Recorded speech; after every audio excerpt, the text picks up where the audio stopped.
They said nothing lived beyond the black frost line. No men, no beasts, no hope. But one survivor walked out of the storm, and what followed him was not human, not monster, but something ancient enough to remember when the world still feared the dark.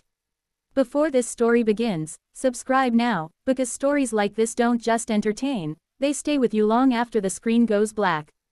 The snow had learned his name before the world forgot it, because when you are the last man walking across a frozen empire of bones and shattered banners, the land itself becomes your witness, and Kalen moved like a shadow stitched from breath and frost, his boots cracked, his cloak sewn from the remnants of fallen comrades, every step echoing with memories of a legion that had marched laughing into the north and died screaming beneath a sky that never forgave them, and he remembered every face, every voice, every promise made around firelight that never came true. Because the war was never meant to be won, only survived, and even that mercy was rare as the warmth he could no longer feel in his fingers, as rare as hope itself, and when the storm finally lifted after 7 days of white blindness, he saw the ruins, stone towers clawing at the sky like broken teeth, and beneath them, tracks unlike any beast he had known, each print wider than a shield, pressed deep into ice older than kingdoms. An instinct screamed to turn back, because the north did not reveal itself without intent. But Kalen followed anyway, because loneliness makes monsters feel like company, and as night fell, the howls began, not the shrill cry of wolves he had hunted as a boy,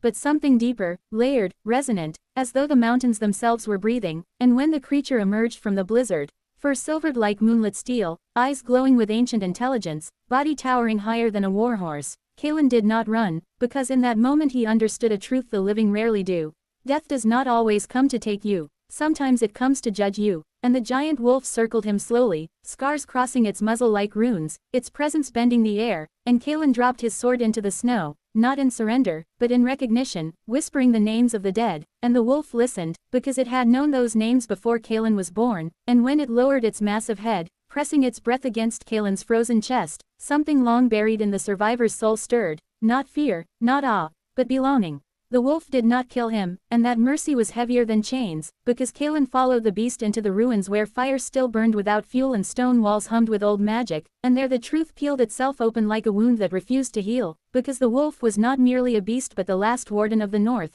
bound to guard a threshold sealed by blood and betrayal, a threshold Kalen's army had unknowingly marched to protect, not conquer, and as visions flooded his mind, battles fought centuries ago, kings who lied, treaties written in ash, Kalen realized he had not survived by chance, but because his blood carried the mark of the first pact, a lineage thought erased, and the wolf spoke without words, showing him a future where the ice would break, where ancient horrors buried beneath the frost would rise again, because the seal was failing, weakened by war and greed, and Kalen's survival was the final key, the living bridge between man and guardian, and when Kalen tried to refuse, screamed that he was tired of being chosen, tired of watching everyone die while he lived, the wolf showed him the alternative. A world burning not with fire but with endless winter, cities frozen mid-scream.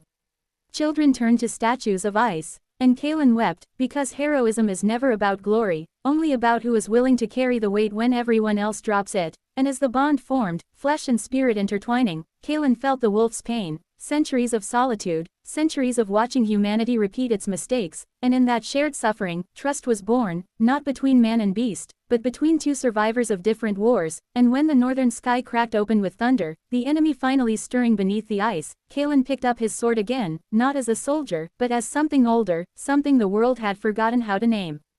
The final battle did not come with trumpets or banners, only silence so deep it swallowed sound itself, as the ice shattered and creatures older than language clawed their way into the world, feeding on fear, freezing hope with every breath, and Kalen stood beside the giant wolf at the edge of the abyss, knowing neither of them was meant to survive what came next, because balance is never restored without sacrifice, and as they charged, man and guardian moving as one, Kalen felt every strike echo through both their bodies, felt the wolf's strength surge through his veins while his own humanity anchored the beast's rage, and when the seal demanded blood, not just life but memory, Kalen made the choice no one else could, offering himself not to die, but to become, merging fully with the warden, surrendering his name so the world could keep turning, and as the wolf's howl rose into the storm, loud enough to break mountains, mournful enough to shake the stars, the enemy was sealed once more, the ruins collapsing into silence, and far to the south, people felt the cold ease without knowing why, while legends quietly rewrote themselves, because sometimes the hero does not return, sometimes he becomes the story itself, and centuries later, travelers would whisper of a giant wolf seen walking the northern lights, eyes burning with human sorrow and ancient purpose, guarding a world that would never know the cost of its peace. And if you listen closely when the wind howls across empty snowfields, you can still hear it,